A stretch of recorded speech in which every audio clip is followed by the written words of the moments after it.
Mobile addicted ആവുന്ന, drug addicted ആവുന്ന ഒരു തലമുറയെ വെറും ദേവി ഭാഗവത നവാഹയജ്ഞം റിച്വൽസിന് apart from rituals mobile addicted ആവുന്ന, ഡ്രഗ് അഡിക്റ്റഡ് ആവുന്ന ഒരു യങ്ങർ ജനറേഷനെ 10 ദിവസമെങ്കിൽ 10 ദിവസം അതിൽ നിന്ന് ഒന്ന് കീപ് ദം എവേക്ക് അല്ലെങ്കിൽ കീപ് ദം എവേ എന്ന് പറയുന്ന ഒരു കോൺസെപ്റ്റിലാണ് ശരിക്കും ഈ യജ്ഞം മാതങ്കി എന്നുള്ള പേരിൽ ഈ യജ്ഞം സംഘടിപ്പിച്ചിരിക്കുന്നത്.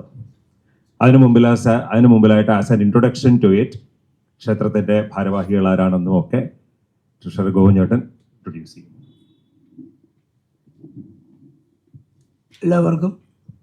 എല്ലാവർക്കും നമസ്കാരം. എൻ്റെ പേര് ഗോപകുമാർ, ശ്രീ ചാമുണ്ഡി ക്ഷേത്ര ട്രസ്റ്റ് ട്രഷററാണ്. ക്ഷേത്ര trust president Shri K Prathapachandran അവർകളാണ്.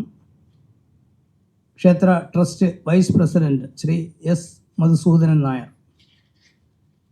ഈ നവാഹത്തിന് ഒരു പ്രത്യേക കമ്മിറ്റിയുണ്ട്. കമ്മിറ്റിയുടെ കൺവീനറാണ് ശ്രീ മധുസൂദനൻ നായർ.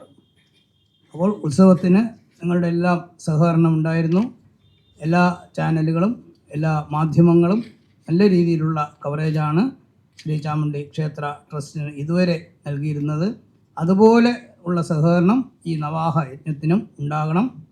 ഞങ്ങൾ മറ്റന്നാൾ, അതായത് 30-ാം തീയതിയും 1-ാം തീയതിയും മലയാലപ്പുഴ നിന്നും ഘോഷയാത്രയായി ഏകദേശം 35ഓളം ക്ഷേത്രങ്ങൾ കവർ ചെയ്ത് ഈ നവാഹ യജ്ഞത്തിൻ്റെ ഒരു ഘോഷയാത്ര മറ്റുള്ള ക്ഷേത്രങ്ങളിൽ ഈ വായിക്കുന്ന ഗ്രന്ഥവും ദീപവുമായിട്ടുള്ള ഒരു പ്രയാണം നടത്തുന്നുണ്ട്. അതിനുശേഷം 1-ാം തീയതി വൈകുന്നേരമാണ് തിരുവിതാംകൂർ രാജകുടുംബാംഗം ഹിസ് ഹൈനസ് ആദിത്യവർമ്മ ഇതിൻ്റെ ഉദ്ഘാടന കർമ്മം നിർവഹിക്കും. പ്രശസ്ത സിനിമാ നടി ശ്രീ ലക്ഷ്മിപ്രിയ അതിൽ സന്നിഹിതയായിരിക്കും. അത് കഴിഞ്ഞ് ഹരീഷ് സാറിൻ്റെ നേതൃത്വത്തിലുള്ള വായന അന്ന് ഉദ്ഘാടനം ചെയ്ത് 2-ാം തീയതി മുതൽ 10-ാം തീയതി വരെയാണ് ഈ നവാഹ യജ്ഞം. ഇതിനെക്കുറിച്ചുള്ള വിശദീകരണങ്ങൾ സാർ നൽകുന്നതാണ്. Thank you. അപ്പോൾ യജ്ഞത്തിൻ്റെ കോൺസെപ്റ്റ് എന്താണെന്ന് പറഞ്ഞു. 10 ദിവസമാണ് കുട്ടികൾക്ക് വേണ്ടി നമ്മൾ ഈ യജ്ഞം സംഘടിപ്പിക്കുന്നതെന്ന് പറഞ്ഞു. 10 ദിവസമെങ്കിൽ 10 ദിവസം ഈ ഒരു എന്താ പറയുന്നത്, ഇറ്റ്സ് എ വെരി വേഴ്സ്റ്റ് കവോട്ടിക് സിറ്റുവേഷനിൽ കുട്ടികളെ 10 ദിവസം 5 മണിക്കൂർ മൊബൈലിൽ നിന്ന് ഒന്ന് വിഡ്രോ ചെയ്യാൻ പറ്റിയാൽ അത്രയുമായി എന്ന് പറയുന്ന ഒരു ചിന്തയിൽ നിന്നാണ്. എന്നാൽ യജ്ഞത്തിൻ്റെ ദേവി ഭാഗവത നവാഹ യജ്ഞത്തിൻ്റെ ശ്രീമദ് ദേവി ഭാഗവതം പറയുന്ന റിച്വലിസ്റ്റിക് ആയിട്ടുള്ള ഒരു കോമ്പണന്റിലും കോംപ്രമൈസ് ചെയ്യാതെയാണ് ഈ യജ്ഞം സംഘടിപ്പിച്ചിരിക്കുന്നത്.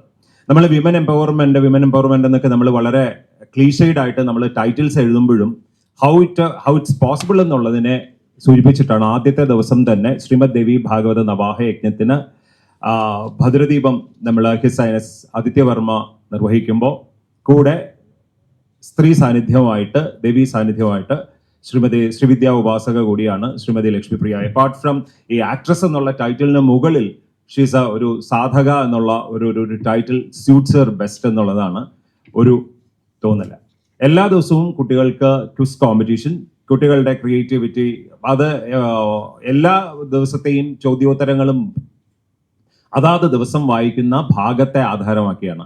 ഈ 10 ദിവസം കഴിയുമ്പം അറ്റ്ലീസ്റ്റ് മേക്ക് ദം അവെയർ എന്താണ് നമ്മൾ ഈ ഒരു ദേവി ഭാഗവതം അല്ലെങ്കിൽ എന്താണ് ഈ യജ്ഞം കൊണ്ട് ഉദ്ദേശിക്കുന്നത് എന്നുള്ളത് ഒന്ന് കുട്ടികളെ ബോധ്യപ്പെടുത്തുക എന്നുള്ളതാണ്. കുട്ടികളെക്കാൾ ഉപരി പാരന്റിങ് ആണ് അതിനകത്ത്. അതുകൊണ്ടാണ് യജ്ഞത്തിന്റെ തുടക്കത്തിൽ നമ്മൾ അതിന്റെ ഒരു പ്രൊമോ ചെയ്യുന്ന സമയത്ത് നമ്മൾ പറഞ്ഞു രക്ഷകർത്താക്കളുടെ സാന്നിധ്യം.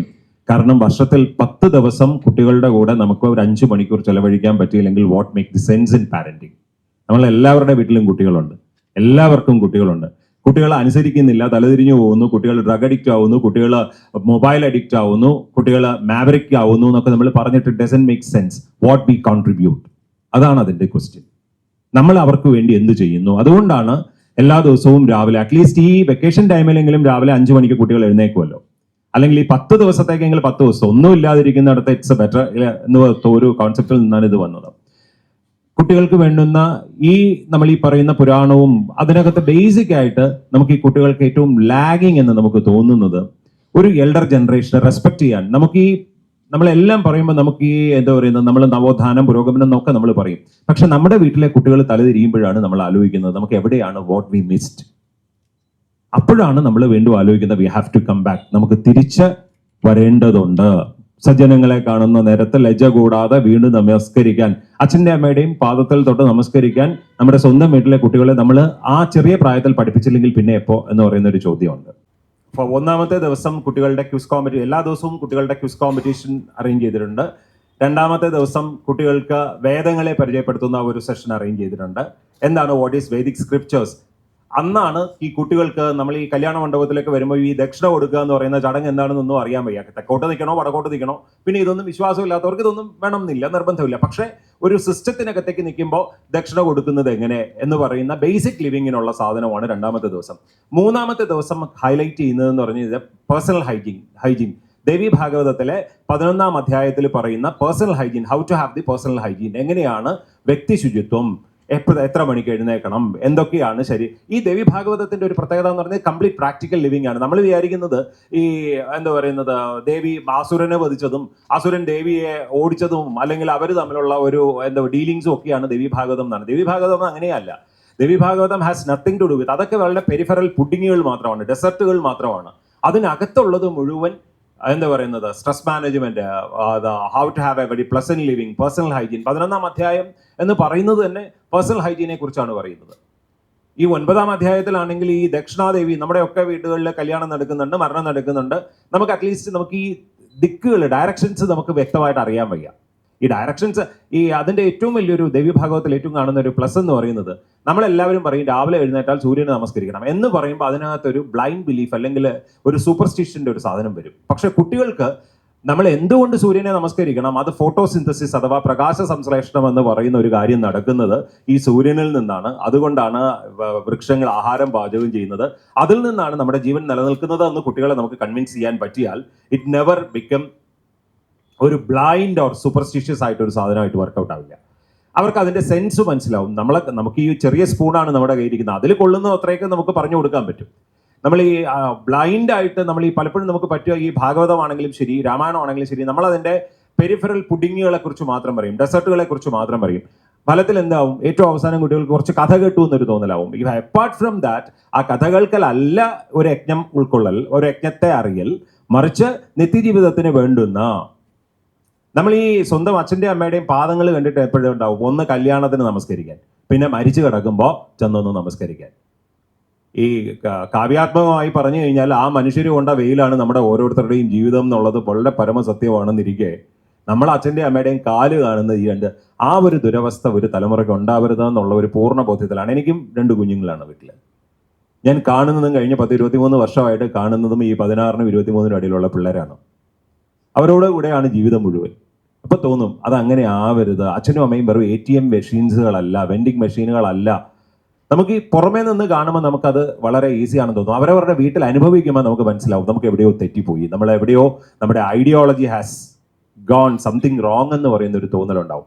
അതിൽ നിന്നാണ് ശ്രീമദ് ദേവി ഭാഗവത യജ്ഞങ്ങൾ ഇങ്ങനെ കോൺസ്റ്റന്റ് ആയിട്ട്, അങ്ങനെ കണ്ടിന്യൂസ് ആയിട്ട് ചെയ്യുന്ന ഒരാളല്ല. വർഷത്തിൽ വെക്കേഷൻ നോക്കി മാത്രം, സമ്മർ വെക്കേഷൻ ഒരെണ്ണം, ഓണം വെക്കേഷൻ 1-2 മാത്രം ചെയ്യുന്ന ഒരാളാണ് ഞാൻ.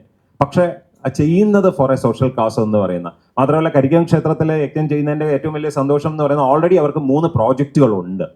ക്ഷേത്രത്തിന്റെ വരുമാനത്തിൽ നിന്ന് മംഗല്യനിധി എന്ന് പറയുന്ന ദോസ് ഹു ഡിസർവ്, എലിജിബിൾ ആവുന്ന വിവാഹപ്രായമെത്തിയ പെൺകുട്ടികളെ സപ്പോർട്ട് ചെയ്യുന്ന മംഗല്യനിധി എന്ന് പറയുന്ന ഒരു പ്രോജക്റ്റ് ഉണ്ട്. രണ്ടാമത്തതെന്ന് പറയുന്നത് മെഡിസിൻ, വൈദ്യനിധി എന്ന് പറയുന്ന ഒരു പ്രോജക്റ്റ് ഉണ്ട്.